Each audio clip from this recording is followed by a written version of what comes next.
अस्सलाम वालेकुम। मेरा नाम है सना और मेरा रोल नंबर है 5004 फ्रॉम यूनिवर्सिटी ऑफ ओकाड़ा और मेरा प्रेजेंटेशन का टॉपिक है सल्फ़र। सल्फ़र में हम सबसे पहले इसकी डेफिनेशन के बारे में पढ़ेंगे। इसमें आता है कि जो सल्फ़र की मूवमेंट है थ्रो के ज़रिए जियोस्फीयर और बायोस्फीयर के ज़रिए सल्फ़र की मूवमेंट इन अ साइक्लिक वे में वो कहलाता है सल्फ़र। और इसके बाद आता है हमें क्यों उसकी ज़रूरत पेश आई, why we need to study of sulphur. Sulphur की ज़रूरत हमें इसलिए पेश आती है कि ये इम्पॉर्टेंट है ऑर्गेनिजम्स के लिए, क्योंकि ये प्रोटीन का एक अहम हिस्सा बन चुका है।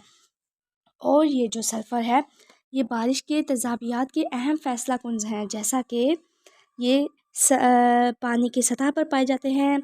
पानी की सतह पर पाए जाते हैं, एसिडिटी ऑफ रेन्स पे होता है और ये सॉइल में आता है। इसके बाद हम पढ़ेंगे सल्फ़र साइकिल के बारे में। इसमें सबसे पहले है बायोस्फीयर। बायोस्फीयर के बाद प्लांट्स अपटेक होते हैं, पौधों को अपनाना। उससे आगे एनिमल्स कंजप्शन होती हैं, जानवरों की काबिलियत। इसके बाद डिकम्पोजिशन और ये फिर बाद में एटमॉस्फेयर में हल हो जाते हैं सल्फ़र। इसके बाद हम पढ़ते हैं प्रोसेस ऑफ सल्फ़र साइकिल के बारे में। सबसे पहले इसका पॉइंट है इन बायोस्फीयर। जो सल्फ़र की तेज़ रफ्तारी की वजह से मौसम की तरफ से जारी किया जाता है सल्फ़र हवा के साथ राब्ते में आता है और ये सल्फेट में तब्दील हो जाता है। प्लांट्स अपटेक में यह है सल्फेट पौधों और माइक्रोब्स की तरफ से ऑर्गेनिक फॉर्म्स में कन्वर्ट होते जाते हैं। ये प्लांट्स अपटेक में आता है। ये ही प्रोसेस है प्रोसेस ऑफ सल्फर साइकिल का। और एनिमल्स कंजप्शन में ये आता है कि organic forms of sulphur is then consumed by the animals.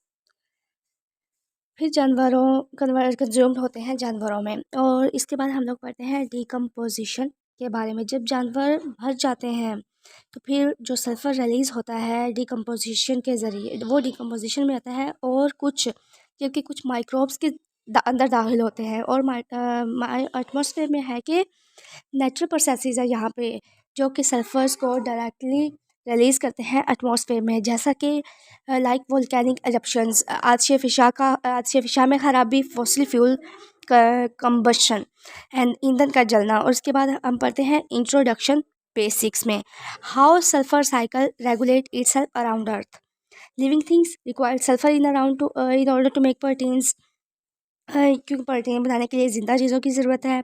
इसके बाद सेकंड पॉइंट है the sulphur cycle is a biogeochemical cycle in which the sulphur moves between rocks, waterways and living system. Sulphur cycle एक biogeochemical cycle है sulphur जिसमें sulphur पत्थरों और waterways के दरमियान, लिविंग साइकिल्स के दरमियान एक साइकिल बनाता है, जो कि सल्फर साइकिल की इंट्रोडक्शन में आता है। सल्फर साइकिल की सर्कुलेशन में बहुत से हालात होती हैं, जैसा कि नेचर के ज़रिए सल्फ़र तमाम अमराज में अमाइनो एसिड की तरह काम करता है। जैसे कि अमाइनो एसिड्स ज़िंदा चीज़ों की में हर एक चीज़ में पाया जाता है, इसी तरह सल्फ़र बिल्कुल अमाइनो एसिड्स की तरह अपना रोल प्ले करता है। ये प्रोटीन मिट्टी में बहुत ज़्यादा अहम होते हैं और माइक्रोबियल ट्रांसफॉर्मेशन के एक सिलसिला के ज़रिए पौधों की तरफ से काबिल इस्तेमाल में होते हैं, सल्फेट के तौर पर ख़त्म होता है। और फिर सोर्स ऑफ सल्फ़र है कि सेडिमेंट्री रॉक्स होते हैं। इसके बाद सल्फ़र में सल्फेट सल्फ़र जो होता है ये ऑर्गेनिक और इनऑर्गेनिक डिपॉजिट सल्फेट में पाया जाता है। इसके बाद इसके दो साइकिल बयान किया गया है। इसमें आता है ईटन बाय। हम साइकिल इस पूरे साइकिल को पढ़ रहे हैं। इस पूरे साइकिल में बयान किया सबसे पहले ऊपर पॉइंट लिखा हुआ है ईटन बाय। खाए जाते हैं प्रोड्यूसर्स में आता है प्लांट में एसिमिलाइजेशन, प्लांट में डेथ होती है। मतलब कि थोड़ा सा इसमें सॉरी या प्रोड्यूसर्स जो होते हैं प्लांट्स खाए जाते हैं।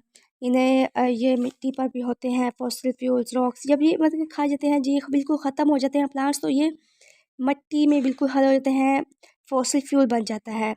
और इसके बाद ये एटमॉस्फेयर में दाखिल हो जाते हैं, डीएमएस डी प्रेसिपिटेशंस होती है, वेदरिंग में कन्वर्ट होते हैं और जो कंज्यूमर्स खा जाते हैं, बस ये सब होता है। और ये सब चीज़ें होती हैं ये फॉसिल फ्यूल्स के साइकिल में आती हैं। H2S और इसके रिएक्ट होता है O2 के साथ, तो ये सल्फ़र डाइऑक्साइड बनाता है। Sulphur can be prominent in ये सुलेमान फेरी और केस फौजी में प्रोमिनेंट होता है। इसके बाद जो इम्पोर्टेंस है सल्फ़र की, सल्फ़र एक इम्पोर्टेंट एलिमेंट है इंडस्ट्रियल प्रोसेस में। Sulphur dioxide SO2 sulphur dioxide है। सल्फ़र डाइऑक्साइड ये ब्लीचिंग एजेंट्स में यूज़ होता है, ये ब्लीच वुड पल्प में यूज़ होता है। सल्फ़र डाइऑक्साइड यूज इन प्रिजर्वेशंस, ये मोल्स को मारने में और